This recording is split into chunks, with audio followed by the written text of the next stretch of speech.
The current American approach toward Iran lacks a coherent strategic foundation and instead relies on a dangerous and incremental ascent up the escalation ladder in search of a decisive outcome that likely does not exist. This pattern is not new, but rather a recurring feature of a foreign policy establishment that fails to understand the limits of coercive diplomacy. We saw this clearly when the initial deployment of a massive naval armada was expected to force an Iranian capitulation. The surprise expressed by leadership when this display of force failed to produce a surrender reveals a fundamental misunderstanding of how sovereign states respond to external threats. When the initial threat failed, the strategy shifted to decapitation strikes, which were tactically successful but strategically inconsequential. Now the focus has shifted toward the elusive goal of regime change, yet there is no realistic assessment of how such an outcome is to be achieved under present circumstances. History shows us that when these coercive strategies fail, the typical response of the United States is to double down rather than reconsider the underlying assumptions. This is exactly what we saw during the intervention against the Houthis. While there was a brief moment of pragmatic withdrawal when it became clear the conflict could not be won, the general tendency is to climb higher in search of a magic solution. This mirrors the tragic progression of the Vietnam War, where each step up the escalation ladder in air power and ground forces was predicated on the belief that a breaking point was just one rung away.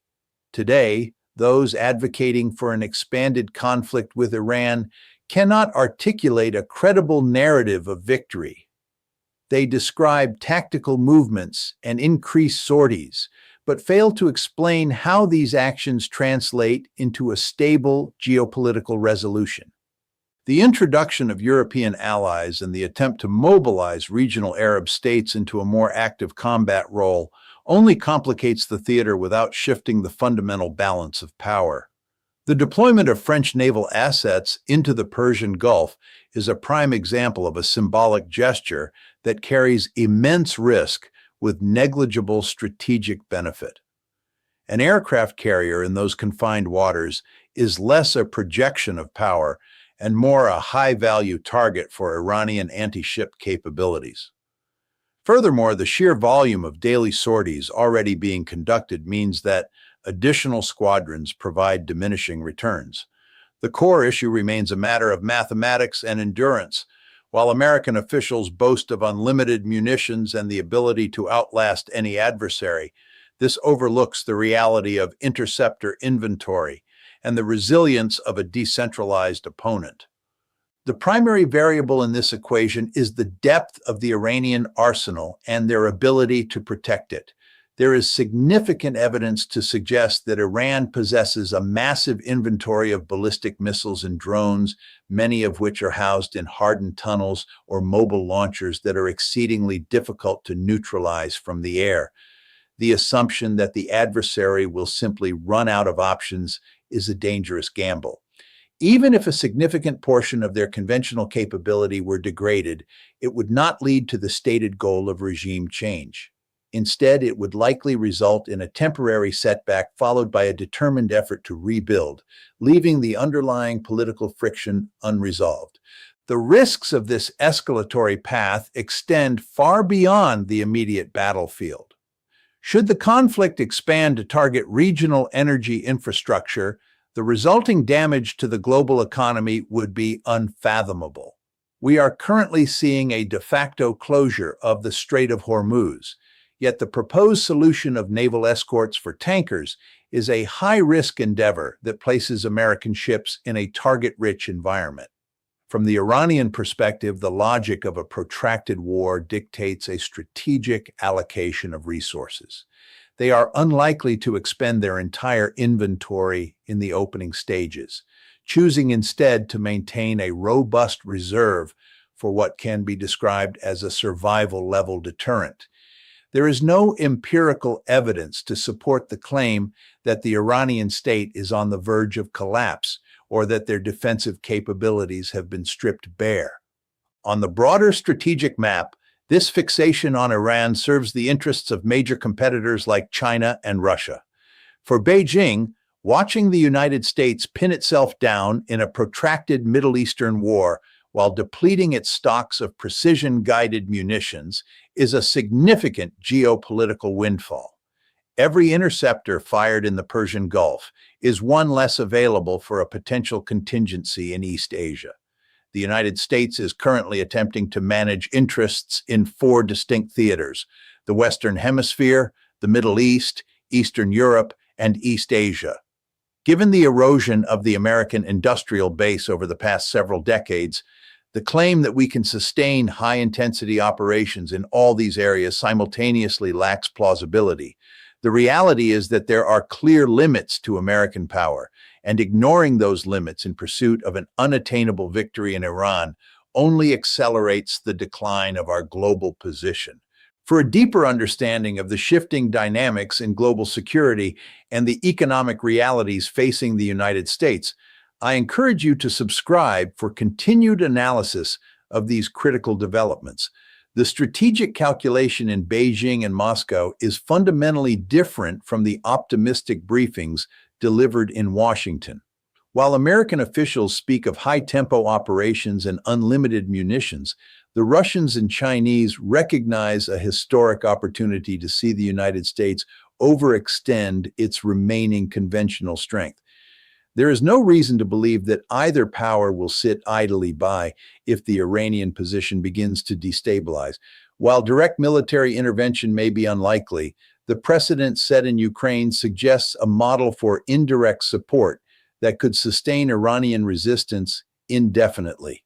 Both Moscow and Beijing have a profound interest in ensuring that the United States and Israel do not achieve a clean or decisive victory in this theater. For them, a weakened and distracted America is the preferred outcome, and they will likely provide the technical and economic lifelines necessary to keep Tehran in the fight.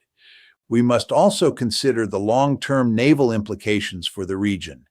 China is currently in the process of building a blue water navy, specifically designed to secure the sea lanes that connect the Persian Gulf to their own industrial heartland. As their maritime power grows, their willingness to tolerate American-led disruptions in these waters will diminish. The current window of opportunity that some in Washington believe they have to solve the Iran problem once and for all is rapidly closing. With each passing year, the Iranian ballistic missile force becomes more sophisticated, and the potential for a nuclear-armed Tehran becomes a more pressing reality. If the United States continues to muddle through this conflict without a clear path to conclusion, it will only confirm the suspicions of our rivals that the era of uncontested American military supremacy has ended. The strain on our own stockpiles cannot be overstated. President Trump has already expressed frustration with the sheer volume of weaponry being diverted to Ukraine, and layering a major war in the Middle East on top of that commitment creates a dangerous deficit. We are no longer the arsenal of democracy that we were in the mid-20th century. Our manufacturing base has been hollowed out, leaving us unable to rapidly replace the sophisticated interceptors and cruise missiles that are being expended at an alarming rate. To suggest that we can fight a forever war under these conditions is a failure of basic logistics. The reality of the four-theater problem, managing the Western Hemisphere, the Middle East, Europe, and East Asia simultaneously, is that we are reaching the breaking point of our national capacity. Continuing to ignore these structural limitations in favor of tactical bravado is a recipe for a catastrophic strategic failure. For more rigorous reporting and analysis on the evolving challenges to U.S. security and the global economy, please subscribe to stay informed on the issues that truly define our national future. The strategic failure of this approach is most evident when one considers the mismatch between our ambitious political objectives and our actual military capacity. We are operating under the delusion that we can continue to dictate terms in every corner of the globe while our domestic industrial base remains a shadow of its former self. The hard truth is that we cannot manufacture the sophisticated attrition required for a protracted conflict with a medium power like Iran, while simultaneously deterring a peer competitor in the Pacific. This is not merely a matter of political will, it is a matter of physics and factory floors. When the Pentagon claims we can sustain this level of violence indefinitely, they are ignoring the reality of our empty warehouses and the years it takes to replenish high-end interceptors. Our adversaries are not deceived by the rhetoric coming out of the briefing rooms. They see the depletion of our stocks as a green light to pursue their own regional ambitions, knowing that the American umbrella is being stretched to the point of tearing. Furthermore, the obsession with regime change through aerial bombardment ignores the historical reality that such pressure often galvanizes a population rather than fracturing it. By escalating the conflict without a clear diplomatic off-ramp, we are effectively backing the Iranian leadership into a corner where their only rational move is to go for broke. This brings us to the most dangerous rung of the ladder, the nuclear option. If the Iranian state believes its survival is truly at stake, the incentive to cross the nuclear threshold becomes nearly irresistible. We are essentially incentivizing the very outcome we claim to be preventing. A coherent strategy would recognize that Iran is a regional power with legitimate security interests that cannot be bombed into non-existence. Instead of a realistic pursuit of a balance of power, we are chasing the ghost of a unipolar moment that has long since passed. The cost of this denial will be measured in trillions of dollars and a permanent diminished standing in the world. For a more sober look at the realities of American power and the economic shifts defining our era. This strategic incoherence is perhaps most visible in the recent chatter regarding the fostering of internal insurrections. There is a growing and frankly naive suggestion that the United States could spark a collapse from within by backing Kurdish or Azerbaijani separatist movements. Anyone with a basic understanding of regional geography knows this is a non-starter. Such a move would immediately alienate Turkey, a NATO ally that views any talk of Kurdish independence as an existential threat to its own territorial integrity. We would be trading a difficult conflict with Iran for a systemic breakdown of our alliance structure in the Middle East. It is another example of tactical thinking substituting for a grand strategy.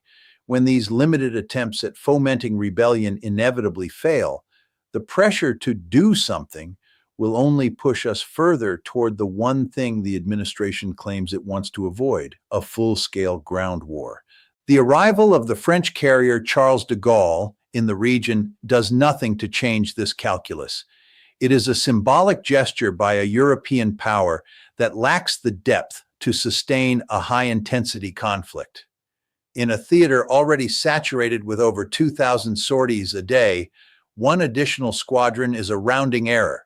It serves only to increase the number of high-value targets for Iranian cruise missiles. We are witnessing the classic symptoms of a policy in search of a purpose. We have killed leaders, we have bombed infrastructure, and we have threatened total destruction, yet the Iranian regime remains in place, and its strategic depth remains largely intact. The missile math simply does not favor a quick resolution. If we continue to believe that we can dictate the political future of a nation of 85 million people through standoff munitions alone, we are destined to repeat the failures of the last 20 years. For more in-depth reporting and a realistic look at the economic and political forces shaping our world, please subscribe for more serious U.S. news and economic analysis.